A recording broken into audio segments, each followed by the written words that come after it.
এই থারটাকে প্রায় 10 মিনিট ধরে চেস করার পর ফাইনালি একে ওভারটেক করলাম। এরা থার যারা চালায় তারা নিজেদেরকে মনে করে যেন জিও ওয়াগন চালাচ্ছে বা রুবিকন চালাচ্ছে, এমন ভাব এদের।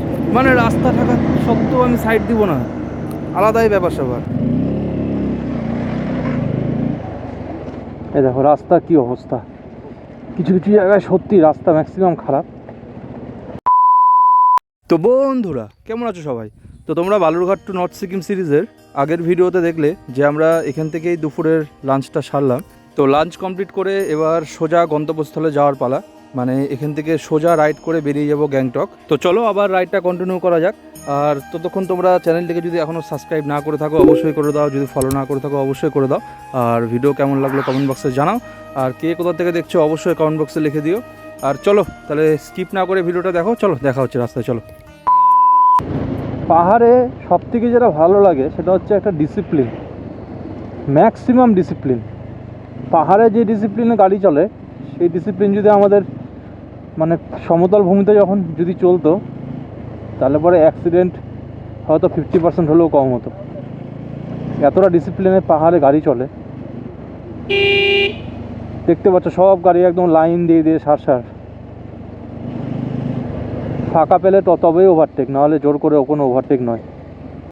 আর রাস্তায় খালি প্রচুর কমলা বিক্রি, প্রচুর কমলা। রংপো 11 কিলোমিটার, এতটা চালিয়ে এসছি এখনও সেরকম ঠান্ডা ফিল হচ্ছে না।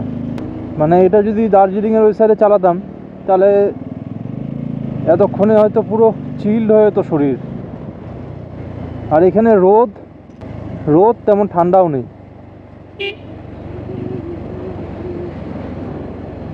রাস্তায় বিভিন্ন জায়গায় পুরো কনস্ট্রাকশনের কাজ চলছে, কিছু কিছু জায়গায় তো একদম রাস্তাই নেই, পুরো এক হাঁটু ধুলোর উপর দিয়ে এলাম বাইক নিয়ে, মনে হচ্ছে যেন ডুয়ার্সে চলে আসলাম। একদম প্লেন রাস্তা পুরো। সত্যি এই সাইডটা আমি কোনোদিন বাইক নিয়ে আসিনি, এবার ফার্স্ট টাইম। তো খুবই ভালো লাগলো রাস্তাটা, মানে এত সুন্দর রাস্তা, দারুণ রাস্তা। শুধু রাস্তাটা একটু উঁচু নিচু, তাছাড়া রাস্তা খুব সুন্দর স্মুথ। আর সবথেকে বড় যেটা সেটা চওড়া রাস্তাটা অনেকটা।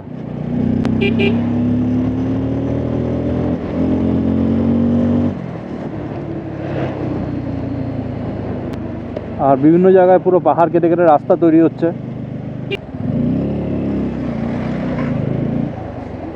এই দেখো রাস্তার কি অবস্থা, কিছু কিছু জায়গায় সত্যি রাস্তা ম্যাক্সিমাম খারাপ। আর প্রচণ্ড ধুলো,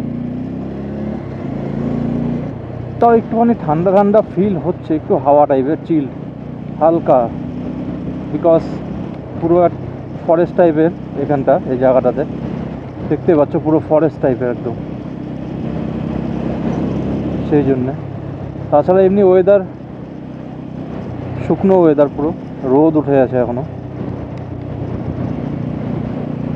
আর এসব জায়গা পুরো পিকনিক স্পট।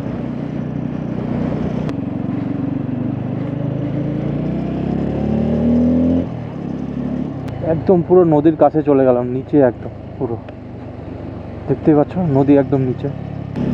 এই থারটাকে প্রায় 10 মিনিট ধরে চেস করার পর ফাইনালি একে ওভারটেক করলাম। এরা থার যারা চালায় তারা নিজেদেরকে মনে করে যেন জিও ওয়াগন চালাচ্ছে বা রুবিকন চালাচ্ছে, এমন ভাব এদের।